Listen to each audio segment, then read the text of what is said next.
আসসালামু আলাইকুম। প্রিয় দর্শক, আপনাদের সকলকে আমন্ত্রণ জানাচ্ছি অন্য মঞ্চের আলাপ চাই।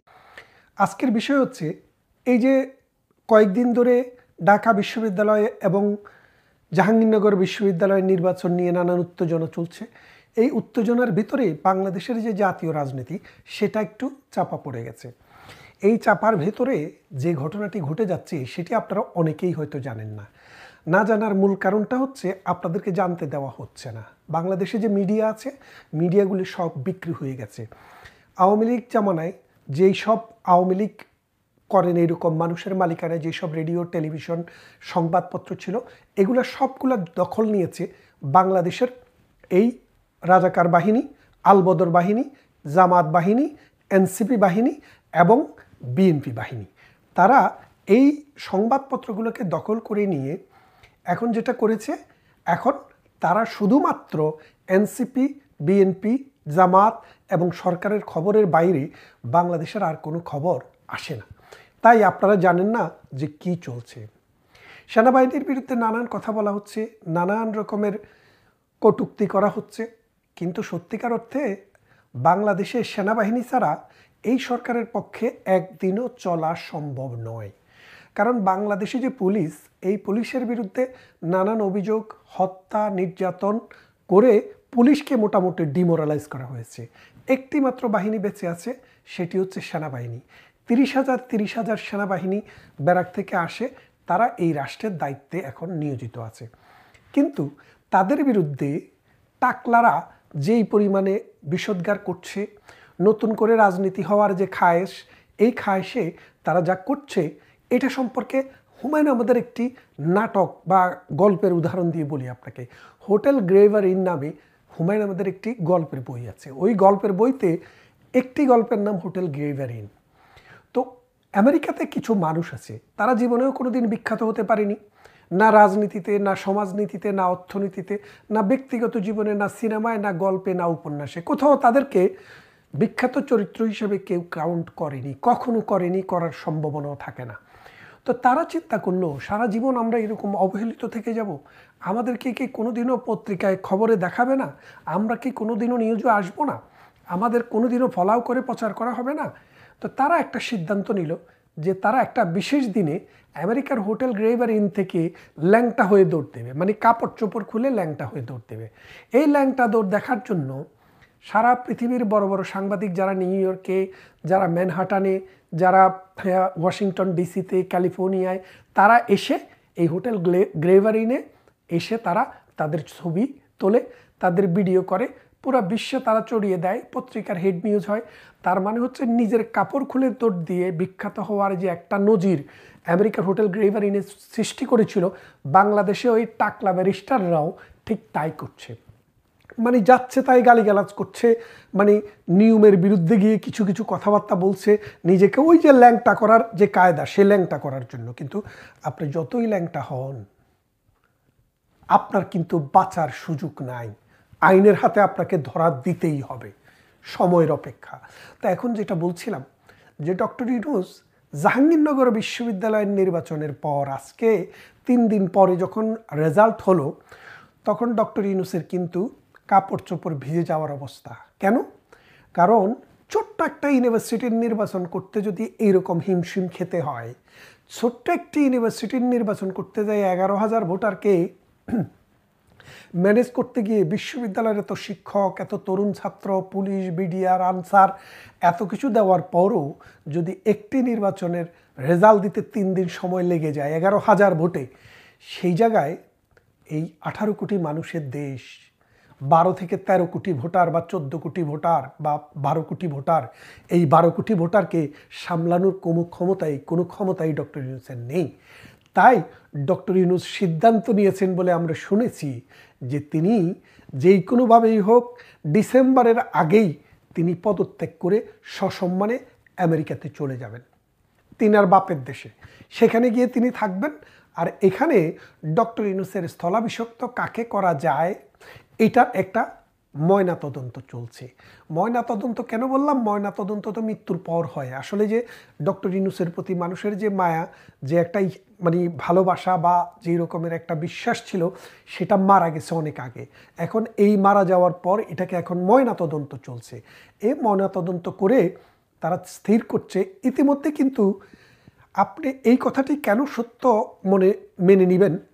জামাতে ইসলামী রিসেন্টলি বলছে যে ডক্টর ইউনূসের সরকার নিরপেক্ষ সরকার নয়, কারণ ডক্টর ইউনূসের সরকারের অধীনে সুষ্ঠু নির্বাচন হবে বলে তারা মনে করে না। তার মানে তাদেরকে দিয়ে একটা বিশেষ গোষ্ঠী এ কথা বলাচ্ছে।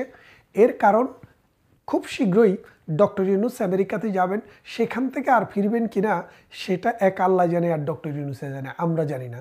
তবে আমরা যেটুকু খবর পেয়েছি তাতে তিনি ফিরে আসার সম্ভাবনা কম। আর যদি আসেনও, ডিসেম্বরের আগে তিনি আবার চলে যাবেন।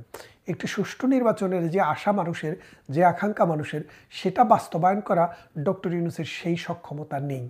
আপনারা দেখেছেন আমাদের প্রতিবেশী রাষ্ট্র এই মাত্র ঢাকার মানে বাংলাদেশের বর্ডার থেকে, উত্তরবঙ্গের বর্ডার থেকে নেপালের দূরত্ব 32 কিলোমিটার। এই 32 কিলোমিটার দূরে নেপালে একটি অভ্যুত্থান হয়েছে, সরকার পতন হয়েছে, সরকার দেশ ত্যাগ করেছে, অনেককে হত্যা করা হয়েছে, ধ্বংস করা হয়েছে এবং পার্লামেন্ট ভবনটিকেও পুড়িয়ে দিয়ে জ্বালিয়ে দেওয়া হয়েছে। সেখানে দেখেন তারা দেশের যে প্রধান বিচারপতির কাছে ক্ষমতা দিয়ে তারা চলে গেছে। তারা বিচারের ক্ষমতার ভাগ চায় না, তারা কোনো বিভিন্ন প্রজেক্টের কাজ চায় না, তারা সচিবালয়ে দুর্নীতি চাঁদাবাজি করতে যায় না, তারা 32 নম্বরের মতো কোনো বাড়ি ভাঙার জন্য কোনো চিন্তাভাবনায় নেই।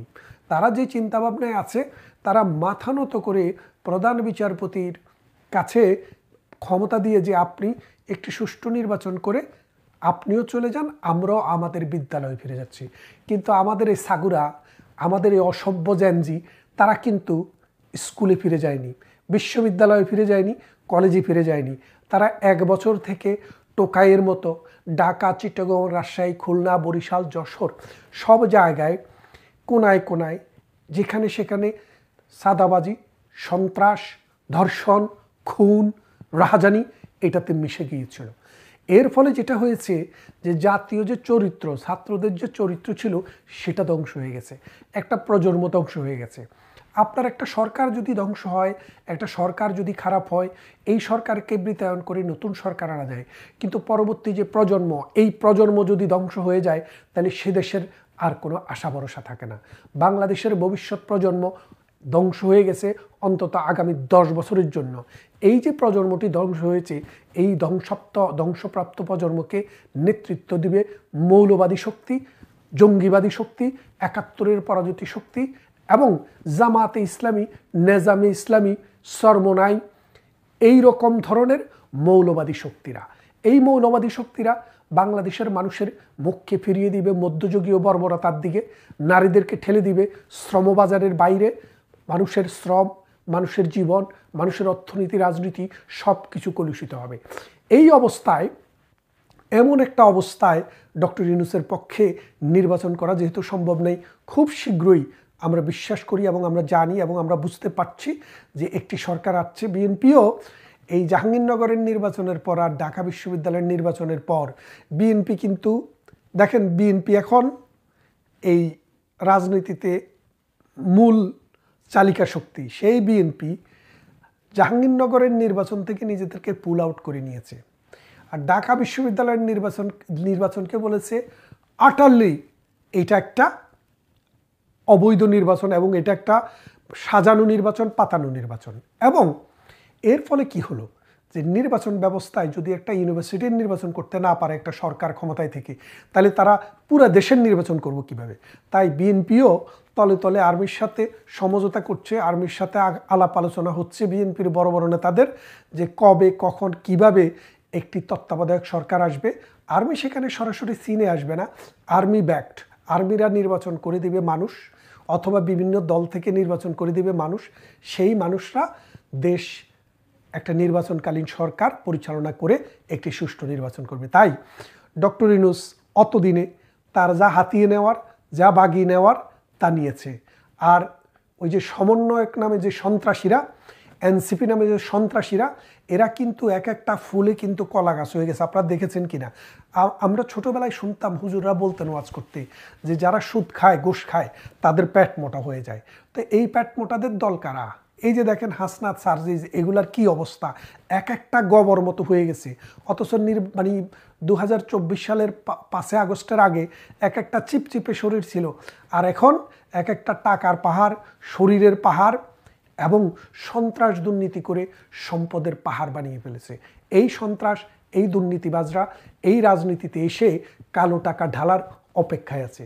কিন্তু যতই ঢালেন, এদেশের আইন, এদেশের বিচার আপনাদেরকে ক্ষমা করবে না। আপনাদেরকে শ্বশুর বাড়িতে যেতেই হবে। এবং আরেকটি বিষয় হচ্ছে, তত্ত্বাবধায়ক সরকার যদি আসে, সেই তত্ত্বাবধায়ক সরকার কি আওয়ামী লীগকে নির্বাচন করতে দেবে? গ্যারান্টি রাখেন। এবং নিশ্চিতভাবে বলি, এই নতুন তত্ত্বাবধায়ক সরকার আসার পর প্রথম যে কাজটি হবে, সেই কাজটি হবে সকল দলকে সমানভাবে সুযোগ দেওয়ার জন্য সকল দলের রাজনৈতিক কর্মকাণ্ডের উপর থেকে নিষেধাজ্ঞা প্রত্যাহার করা হবে।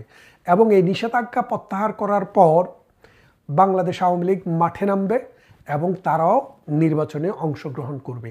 নির্বাচনে অংশগ্রহণ করবে কি করবে না সেটা পরের কথা, কিন্তু আমাদের সাবেক যে প্রধানমন্ত্রী শেখ হাসিনা, তিনি অলরেডি বলে দিয়েছেন যে, আমরা বিশ্বাস করি তিনি, যদিও আমরা সাবেক বলছি কারণ উনি এখন দায়িত্বে নেই, কিন্তু কনস্টিটিউশনালি এখনও তিনি প্রধানমন্ত্রী। কারণ বাংলাদেশে যদি বৈধভাবে কোনো প্রধানমন্ত্রী নির্বাচিত হওয়ার আগ পর্যন্ত যিনি ইতিপূর্বে প্রধানমন্ত্রী ছিলেন, তিনি প্রধানমন্ত্রী। তিনি বলেছেন যে আমরা ইউনূসের অধীনে নির্বাচন করব না। তাই ইউনূসকে অনেক দিক থেকে প্রেশার দেওয়া হয়েছে যে যেহেতু আপনার প্রতি আস্থা নেই এবং আস্থা রাখার মতো কোনো কিছু আপনি করেননি, কারণ আপনি 71কে বিতর্কিত করেছেন, রিসেট বাটন সেট করতে চেয়েছেন, আপনার বাস্টার্ড চাইল্ডকে দিয়ে নতুন রাজনৈতিক দল করে আপনি বাংলাদেশকে একটা জাহান্নাম বানানোর চেষ্টা করেছেন। সুতরাং আপনার যোগ শেষ, আপনি এখন ফোটেন। নতুন নির্বাচন হবে, নতুন নির্বাচন কমিশনও আসতে পারে, নতুন একটি সরকারও আসবে। সেই সরকারের কাজ হবে একটি সুষ্ঠু নির্বাচন করা। আর সেই নির্বাচনে প্রথম কাজ হবে সেই নতুন সরকারের আওয়ামী লীগ সহ যেই সব রাজনৈতিক দলের উপর এই নিষেধাজ্ঞা দেওয়া আছে, নিষেধাজ্ঞা বলতে কর্মসূচিতে, সেটা প্রত্যাহার করা হবে। আর সেই প্রত্যাহারের পর থেকেই আওয়ামী লীগ কর্মীরা মাঠে নামবে। আপনিও প্রস্তুত থাকেন, আমরাও প্রস্তুত।